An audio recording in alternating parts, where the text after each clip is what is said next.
Le café branché tous les jeudis à 8h15 sur BFM Marseille dans la matinale avec Jocelyn Maire de Modine Sud et de Face. Comment il va le Jocelyn Maire? Eh ben, il va bien. Ça fait longtemps. Ouais, j'ai l'impression d'être Alain Delon, tu sais, il va bien. Là, je dis le Jocelyn Maire. Ouais. Le Ça Alain. arrive souvent de mettre des personnes. Jocelyn, évidemment, qui nous accompagne depuis une saison sur BFM Marseille. On l'avait laissé au début de l'été. Il revient là cette année pour ce nouveau rendez-vous avec toujours l'idée de mettre en avant les coups de cœur, les coups de gueule de Jocelyn et surtout les tendances provençales. Et pour cette première, Jocelyn nous fait l'honneur de parler, messieurs, dames, des slips. Exactement. Voilà. Je me suis dit, pour que cet épisode 1 de la saison 2 de Tendance Provence, désormais Café Branché, je me suis dit que c'était rigolo, original, Marquant. Oui, bien sûr. voire provoquant de parler slip. On parle bien de sous-vêtements masculins et non pas de slip au sens large. On parle bien des sous-vêtements masculins. On peut parler boxer aussi, on peut parler caleçon.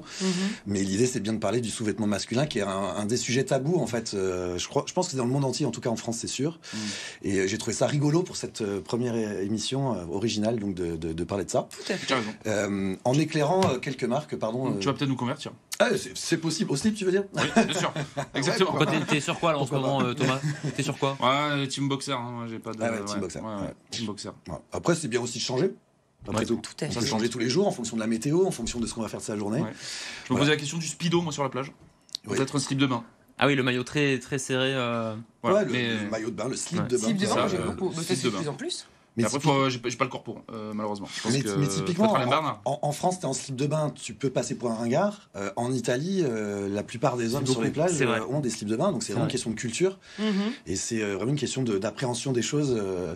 Voilà, donc c'est l'idée c'est un peu d'ouvrir aussi ses chakras, pourquoi pas, modestement, avec ce café branché Ah oui. d'aujourd'hui. Alors on met à l'honneur les slips. On va commencer par le slip français. Ouais, alors le slip en France, si je puis dire, vu le nom de la marque et vu le battage médiatique de Guillaume Gibaud, son fondateur.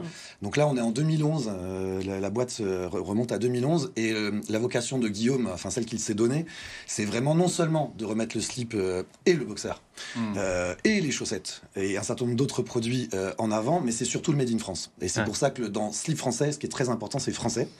C'est 100% fabriqué en France. Alors avec des aléas, parce que c'est un business comme tous les autres. On a beau acheter chacune et chacun d'entre nous, les Françaises et les Français achètent environ 14 pièces de sous-vêtements par an. On n'a pas de statistiques distinguant le boxer du slip, ni même la petite culotte du soutien-gorge. C'est vraiment tout confondu. Le sous-vêtement, ouais. Hommes et femmes, c'est environ 14 produits par an, donc il y a un vrai business. S'agissant du slip, on n'a pas la stat masculine, mais a priori, on pense que les hommes achètent moins, font plutôt baisser cette moyenne que je viens de donner. Donc il y a vraiment un sujet. Et Guillaume a choisi donc non seulement de porter le haut et fort le slip, mais avec tous les jeux de mots qu'il fait, c'est pour ceux qui suivent la com du slip français, c'est toujours plein de jeux de mots autour de ce sujet. Ce Je slip me mesure. permets, le baromètre, l'enquête baromètre du slip, ils ont appelé ça Le le barreau barreau du du slip. slip. Bah oui, Par exemple. c'est plein de sous-entendus comme ça. Et donc, encore une fois, son combat, c'est vraiment le Made in France. Et c'est aussi pour ça que je le suis depuis longtemps. Parce qu'au-delà du produit en lui-même, il y a le Made in France derrière. Et depuis quelques mois, il a ouvert une usine à Aubervilliers. Au tout début du slip français, c'était un ensemble d'ateliers répartis dans toute la France qui produisaient slip, boxer et autres produits siglés slip français. Et depuis quelques mois, il a recentré. D'abord, il fait plus que du sous-vêtement masculin. On m'a vu en saison 1, à l'époque de Tendance Provence, on m'a souvent vu en pull, Je suis en slip. en Tu m'as échappé cette émission. Elle m'a échappé. en chemise de style français. Maintenant, il a vraiment recentré, pour des questions de business, il a vraiment recentré sur le sous-vêtement. Et il a aussi recentré sa prod. C'est plus de 80 salariés à Aubervilliers qui fabriquent tous les jours des sous-vêtements masculins.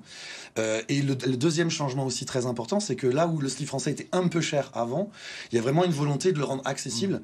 Et aujourd'hui, on peut s'acheter un sous-vêtement, le slip français, pour autour de 15 €, ce qui reste plus cher que d'autres produits, mais bien moins cher que d'autres produits français également. Mais Voilà, ce sont ça. beaucoup de boxers qu'on voit quand même Oui, dans c'est beaucoup de la boxers. mosaïque Instagram. Bah, là aussi, ça se veut un peu mass market. Donc si tu communiques trop sur le slip, alors qu'en France on est plutôt boxer, Oui, d'accord. ok. c'est du market. Enfin, c'est purement de la com au sens marketing du terme. Voilà.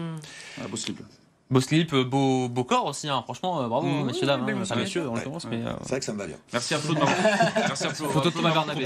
Merci un peu de m'avoir croppé le visage. C'était où? C'était à Saint-Tropez, ça c'était C'était Thomas? cet été, je crois que C'était c'était, modeste, oui, Thomas. c'était Saint-Tropez ou Lavandou peut-être. Avant les intempéries. Une autre marque que Jocelyn souhaitait mettre en avant, la marque oui, Homme. la marque Homme, parce qu'on a parlé du slip français, c'est français. Oui. Mais Homme, la marque Homme, eh bien c'est marseillais, pas. figurez-vous, chers amis.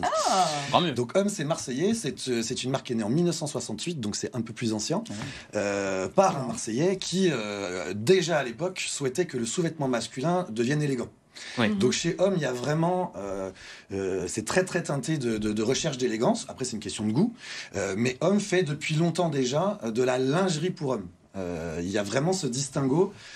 Ça reste du sous-vêtement masculin. Qui fait de la muscu comme ça là? On va voir le mec en slip en train de soulever une haltère. Ils ont changé les règles à Fitness Park et Basic Fit pour justement autoriser les tenues. Ça m'arrange pas. Ça pousse à faire du sport. C'est censé nous donner de la motivation et pour porter du homme, mais aussi pourquoi pas pour aller faire du sport. Bah, oui, voilà. Donc Homme, c'est une marque donc marseillaise. La volonté, c'est de faire de l'élégance. Là aussi, on montre beaucoup de boxers sur l'Instagram qu'on a derrière nous, mais ça fait Homme propose aussi du slip et d'autres produits un peu plus originaux encore que le slip, c'est le string et le jockstrap aussi qui sont portés aussi par des hommes. Voilà. Okay. Donc Homme est très branché là-dessus, a aussi sorti pas mal de produits en dentelle. Voilà, des choses comme ça. Et contrairement aux idées reçues, je vous invite vraiment à aller voir. Ça n'a rien à voir avec la lingerie féminine. C'est pas parce qu'il y a de la dentelle que c'est de la lingerie féminine. Ça n'a strictement rien à voir. C'est vraiment une recherche d'esthétisme et aussi de confort. Homme, moi j'ai rencontré le dirigeant, enfin le fondateur de Homme il y a déjà quelques années quand j'étais étudiant à Kedge, et on avait eu l'opportunité de rencontrer ce monsieur qui avait vraiment déjà une vision très marketing. C'était, si je puis dire, bien avant Jacques Mus. Pour moi, le mec du marketing dans la com, c'est Jacques Mus. Homme savait déjà très très bien faire à la fin des années 90, début des années 2000, et notamment avait sorti un modèle iconique qui existe toujours, qui est le HO1, qui est vraiment là on rentre dans le sujet du soutien, du maintien. Les femmes ont un sujet de maintien, mais les hommes aussi. Et lui, il a sorti ce modèle HO1. C'est vraiment une coupe spécifique avec une technicité spécifique, et qui nous avait expliqué comment il avait sorti sa com. Et sa com, c'était des 4x3 avec des boîtes d'œufs, avec juste 2 œufs. Ah, on comprend bien le symbole. Ne te retourne pas, Thomas. Tu as des slips derrière toi. Akinum, ça c'est aussi une marque que tu voulais mettre en avant. Oui, absolument. Akinum, c'est une marque aixoise. C'est Florian qui vient de lancer cette marque. C'est tout récent, c'est 2021, donc c'est très très récent. Florian, il vient lui du design de la chaussure à la base. Il vient du design de mode, et plus particulièrement de la chaussure. Et puis il a eu envie de lancer sa marque. Alors là, vraiment, lui, sa recherche, c'est de faire de l'esthétique, mais d'abord et avant tout du confort. C'est vraiment le sujet. Donc on est vraiment dans le sujet du soutien. Ou du maintien. Donc on est vraiment là-dedans, avec vraiment une démarche assez positionnée haut de gamme. Alors c'est pas fabriqué en France, au passage Homme n'est pas fabriqué en France non plus. Akinum n'est pas fabriqué en France, c'est fabriqué au Portugal, parce que c'est vraiment l'atelier en Europe. Là où se fabrique ce genre de produit particulièrement, c'est au Portugal. C'est vraiment des spécialistes de ce genre de produits. On le retrouve d'ailleurs dans la lingerie féminine aussi. Et donc il y a vraiment une recherche à la fois d'esthétisme, mais d'abord et avant tout de confort. Donc pareil, décliné en slip et en boxer, comme on voit sur les images, mais aussi en produits un petit peu plus originaux pour le marché français, en tout cas, typiquement notamment le jockstrap, qui est très porté aux États-Unis, mais qui en France, c'est un slip mais sans tissu à l'arrière. C'est juste les élastiques. Je crois qu'on l'a vu tout à l'heure, tout en haut de la page. Je sais pas si Florian peut remonter. Et c'est très très porté aux États-Unis, notamment par les footballeurs américains, pour les joueurs de football américains. Est-ce que c'est ça, par hasard? Au-dessus, oui, voilà, c'est ça. Exactement. Voilà. Ah oui, je vois. Voilà, donc 3 marques françaises.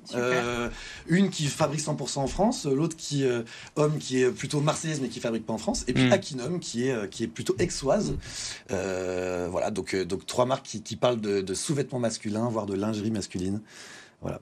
Un mot très rapide du passage des créateurs. Juste un petit clin d'œil pour changer de sujet totalement, mais juste on vient de rouvrir une boutique au Dog Village qui s'appelle Le Passage des Créateurs, qui, comme son nom l'indique, réunit plusieurs créateurs. C'est ouvert jusqu'à Noël, et du coup c'est la deuxième boutique, parce que la première boutique qui est toujours ouverte, c'est Kiss Die & Co, qui est aussi au Dog Village. Donc 2 boutiques à aller voir pour rencontrer plus d'une vingtaine de créateurs différents dans ces 2 espaces. Voilà, c'était le petit clin d'œil puisqu'on vient de rouvrir cette boutique. On ira. Merci beaucoup. J'ai une petite anecdote, je peux la raconter rapidement. On est pressé. On est pressé, mais rapidement. Alors nous, on a un logiciel sur lequel on travaille. Et je sais pas si vous avez remarqué que dans notre logiciel, quand on crée ce qu'on appelle une story, donc c'est là où on met nos éléments, les habillages, etc. Il y a une catégorie qui s'appelle habillage. Le logo, c'est quoi? Un slip? C'est un slip. J'ai jamais remarqué. Ah bah si. Tu me montreras tout à l'heure. Je vais enquêter. Je vais enquêter. Preuve que le slip, c'est un peu les coulisses de BFM. Voilà, c'est une preuve que le slip, c'est Partout. Merci beaucoup. On passe à Marseille Story.